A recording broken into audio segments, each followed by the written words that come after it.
Hi, and welcome to Stamp with Ginny. Today I'm going to share with you how I made this Daisy Lane card with the fun watercolor wash using the Daisy Lane and the coordinating medium daisy punch from the annual catalog. So let me set this aside and we'll get started.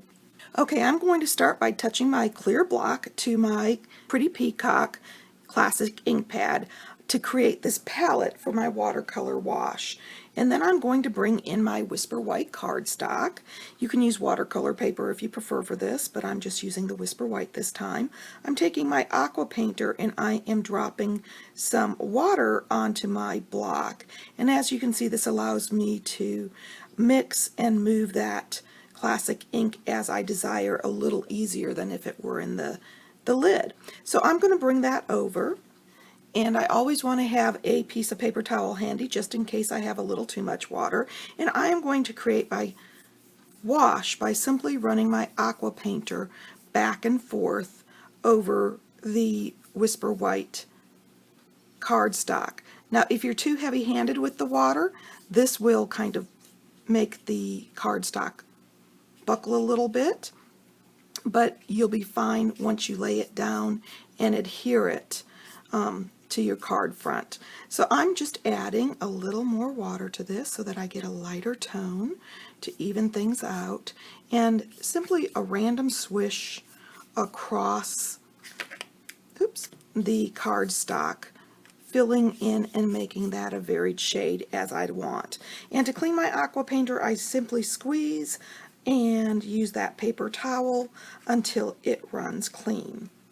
And I can recap that. So I'm going to let this dry and I'll show you the next step. Okay, while my wash is drying, I am going to take my daisy and I am going to stamp it. Now, one of the important things about these daisies so that they work well with your punch is making sure that the petals line up at 6 and 12. And that way it will go into the punch in the orientation it was intended to. So I'm going to bring that medium punch in and punch out these daisies quickly. I've got my 3 daisies here, and so I'm ready to carefully use my bone folder and kind of fluff those petals.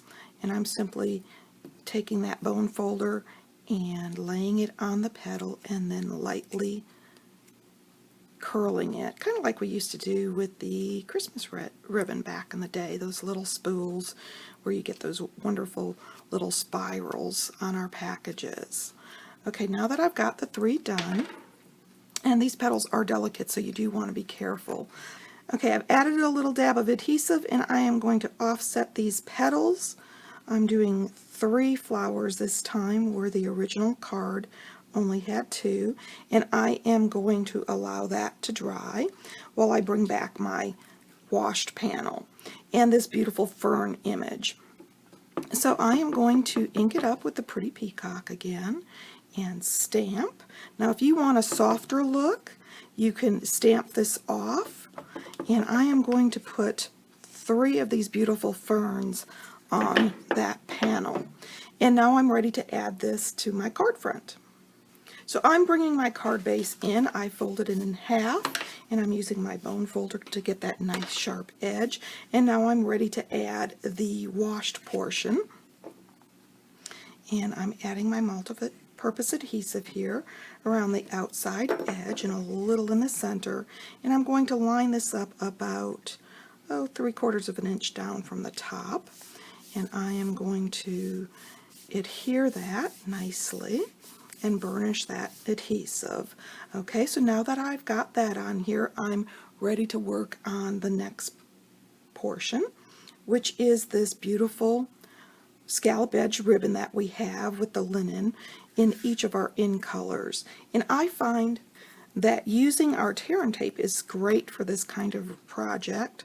It'll go down easily and you can add it to the card front without fear of it pulling up.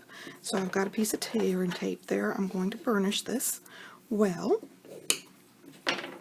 and then remove that protective strip. And I'm going to bring my card front back over here, and I'm going to put this about 3/4 of an inch up, so I'm using my grid paper to line that up. And no worry, I've got a little bit of overhang here, so I can just snip that off. I'm going to flip this over, use my paper snips, and simply trim. There we go. And this way I know that it'll fit my card front and I'm not short at all.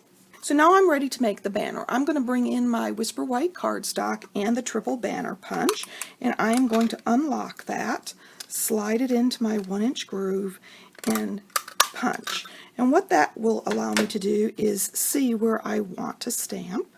And I'll bring in my friend stamp for this project and place that on the banner. There we go. And now I'm ready to add this to the card front. Okay, I've added my dimensionals. I've added 2 dimensionals on the banner with the sentiment, and I've added 1 to the card front on the very edge so that I'll catch that banner when I lay it down. If you prefer, you can cut this and then add the dimensional to it so that you know where it goes. But I'm simply going to lay this down and adhere, and then once again I'm going to flip this over and simply trim. And now I'm ready to add that beautiful daisy. So I'm going to bring that in and place a dimensional on the back and simply pop that right up here above the banner. And then I am going to bring one of our gold faceted gems and take that off the paper. And adhere that right down to the center of my flower. It'd be a lot easier if I had my take your pick tool, but I didn't bring that this time. Let me show you the original again. This particular background, I stamped the ferns off, and here is the full strength stamping. If you'd like any of these products, feel free to stop by my online store. You can get there from my blog, Stamp with Jini. Thanks for joining me.